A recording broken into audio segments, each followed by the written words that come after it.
اعوذ باللہ من الشیطان الرجیم بسم اللہ الرحمن الرحیم قال الامیر المؤمنین علی بن ابی طالب علیہ الصلاۃ والسلام انما سمیت فاطمۃ لأن اللہ فتم من احبها من النار۔ پروردگار عالم آپ کو سلامت رکھیں۔ اچھا، آج جس چیز کی طرف آپ کو میں لے کے چلنا چاہتا ہوں وہ جس چیز کا عنوان ٹاپک جو رکھا ہے میں نے، وہ یہ ہے کہ مولا علی کا فرمان ہے کہ فاطمہ کا فاطمہ نام اس لیے رکھا گیا ہے کہ جو جناب سیدہ سلام اللہ علیہا سے محبت کرے گا وہ جہنم کی آگ سے محفوظ رہے گا۔ اب یہاں اس فرمان سے مراد کیا ہے؟ کچھ نکات ہیں اس کے فرمان کے ذیل میں جس کو میں بیان کرتا ہوں۔ اچھا، آج تھوڑا درس اگر لمبا ہو جائے، طولانی ہو جائے تو اس کے لیے پہلے سے معذرت چاہتا ہوں۔ دیکھیں، محبت معرفت کا میوہ ہے، ثمر ہے۔ بغیر معرفت کے محبت نہیں ہوتی، یہ تو سیدھی سی بات ہے۔ کسی بھی شے سے، کسی بھی ہستی سے انسان جب تک اس کی معرفت اجمالی یا تفصیلی نہیں ہوتی تو محبت نہیں ہوتی۔ اس کو کوئی اور نام دے دیں لیکن محبت نہیں ہوتی۔ اچھا، محبت کے بھی سیدھی سی بات ہے، مدارج ہیں، تدریجی حساب سے اس کے مراتب ہیں، اور جب تک کوئی انسان دعویٰ کرتا ہے کہ جناب سیدہ سے محبت کرتا ہے، اہل بیت علیہ السلام سے محبت کرتا ہے، تو اس کے لیے یہ ہے کہ اس کو معرفت کتنی ہے، اس نے کس انداز سے اہل بیت علیہ السلام سے محبت کی ہے۔ معرفت کے بغیر تو محبت ہوتی نہیں ہے۔ تو یا تو وہ دعویٰ کر رہا ہے، یعنی جھوٹی ادعا ہے اس کی، بس نام میں ہم اہل بیت سے محبت کرتے ہیں، باقی معرفت کا کوئی نام ہی نہیں ہے۔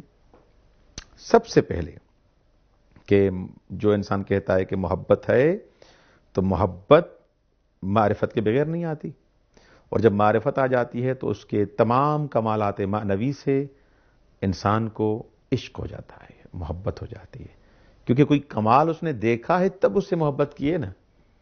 کمال کے بغیر تو محبت نہیں ہوتی۔ کون سا کمال؟ مولا علی کا علم، جناب سیدہ کی عصمت، طہارت، کس چیز کو دیکھا تاکہ محبت کی، ایسے تھوڑی ہے محبت ہو۔ اچھا، دوسرا نقطہ، محبت لقلقہ زبانی نہیں ہے۔ محبت زبانی لقلقے کا نام نہیں ہے کہ جو بھی آئے کہ میں اہل بیت سے محبت کرتا ہوں، ہر کس و ناکس آئے کہ میں اہل بیت سے محبت کرتا ہوں، بلکہ محبت ایک واقعیت، ایک حقیقت ہے، واقعی چیز ہے، ایک ریئلٹی ہے جس کے آثار ظاہر ہونے چاہیے۔ یعنی جو کہتا ہے کہ میں اہل بیت سے محبت کرتا ہوں اس کا اثر بھی ظاہر ہو۔ اگر زبان سے کہے کہ میں محبت کرتا ہوں یہ کافی نہیں ہے، کیونکہ یہ نہیں ہو سکتا کہ کوئی انسان کسی کی طہارت اور پاکیزگی سے، چاہے ظاہری ہو چاہے باطنی، علاقہ مند ہو، اس سے محبت کرتا ہو، لیکن خود نہ ظاہراً پاک ہو نہ باطناً پاک ہو۔ تو مثلا کوئی منافق ہے، وہ ادعا کرے کہ میں اہل بیت سے محبت کرتا ہوں، خود جھوٹ بول رہا ہے، کیونکہ اس کا باطن پلیت ہے۔ ظاہری حساب سے جو گناہوں میں آلودہ ہے، گناہوں میں بالکل بھرا ہوا ہے، وہ کیسے محبت کا دعویٰ کر رہا ہے؟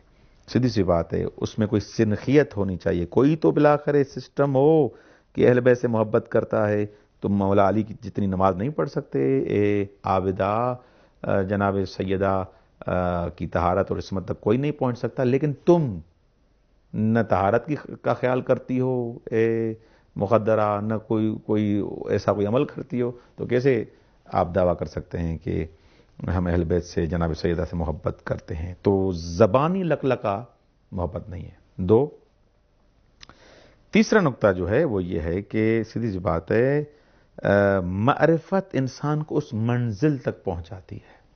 معرفت آئے گی تو وہ راستہ آٹومیٹکلی طے ہوتا جائے گا۔ بغیر معرفت کے تو نہ محبت ہوتی ہے نہ عشق ہوتا ہے۔ جو انسان چاہتے ہیں کہ اہل بیت علیہ السلام، جناب سیدہ صلی اللہ علیہ وسلم سے اس انداز سے محبت و مودت کریں تو ان راستوں کو طے کریں، ان معرفت والے مدارج کو جب تک طے نہیں کریں گے سعادت تک کبھی بھی نہیں پہنچیں گے۔ چوتھی بات، چوتھا نقطہ جو نہایت ہی لازمی نقطہ ہے جس کو سننا ضروری ہے، وہ یہ ہے کہ دیکھیں قرآن مجید سب پر حجت ہے، یعنی کوئی آپ نے فرمان یا کوئی چیز اٹھائی ہوئی ہے تو اگر قرآن سے اس کا ٹکرا ہو رہا ہے تو اس کو ہم نہیں مانیں گے، قرآن سب پر بالآخر غالب ہے۔ وَإِن مِّنكُمْ إِلَّا وَارِدُهَا كَانَ عَلَىٰ رَبِّكَ حَتْمًا مَّقْضِيًّا ثُمَّ نُنَجِّي الَّذِينَ اتَّقَوْا وَنَذَرُ الظَّالِمِينَ فِيهَا جَثِيًّا۔ اچھا، یہاں پر جو افراد گنہگار ہیں، جو افراد متقی اور پرہیزگار نہیں ہیں وہ تو جہنم میں جائیں گے، لیکن جو افراد متقی جن کا پیشہ ہے ان کو ہم ثُمَّ نُنَجِّي الَّذِينَ اتَّقَوْا، نجات کن کو دیں گے؟ جو متقی ہیں، جو پرہیزگار ہیں۔ اب یہاں پر دیکھیں اس آیت کو بھی اور ادھر جناب سیدہ کے لیے کہ جو محبان جناب فاطمہ ہیں، جو عاشق اہل بیت ہیں، ان کو جہنم کی آگ سے محفوظ رکھا جائے گا، جیسے مولا علی کا فرمان۔ ان کو آپس میں ملائیں، قرآن اور اہل بیت جدا تو نہیں ہے نا، ملائیں آپس میں، ان کو ساتھ رکھیں۔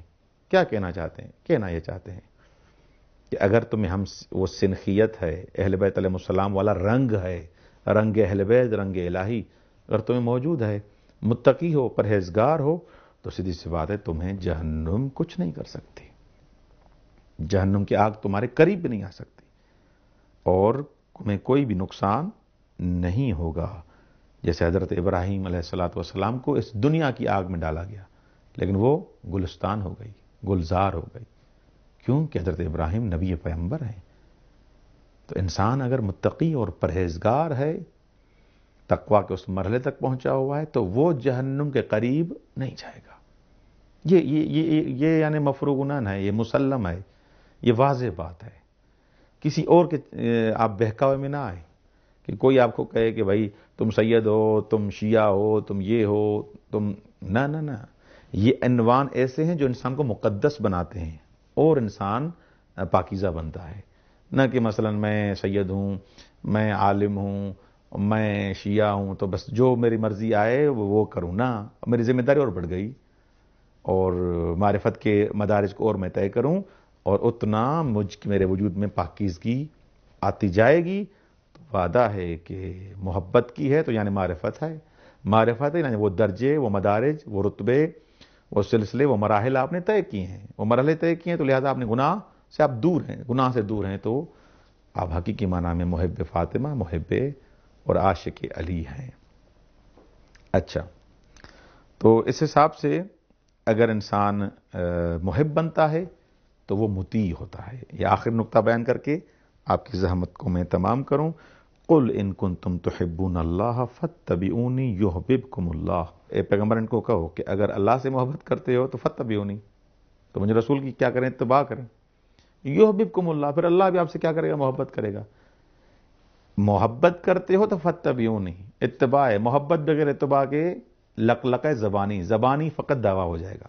محبت یعنی عمل، عمل کے بغیر محبت کسی کام کی نہیں ہے، بلکہ محبت نہیں ہے، وہ ڈرامہ کر رہا ہے، وہ زبان سے فقط کہہ رہا ہے، کیونکہ جو چیز محبوب میں ہے انسان کوشش کرتا ہے وہ اپنے وجود پر اس کو ڈھالے، وہ اپلائی کرے، وہ نہیں کرے گا تو حقیقت میں وہ محبوب سے محبت نہیں کرتا۔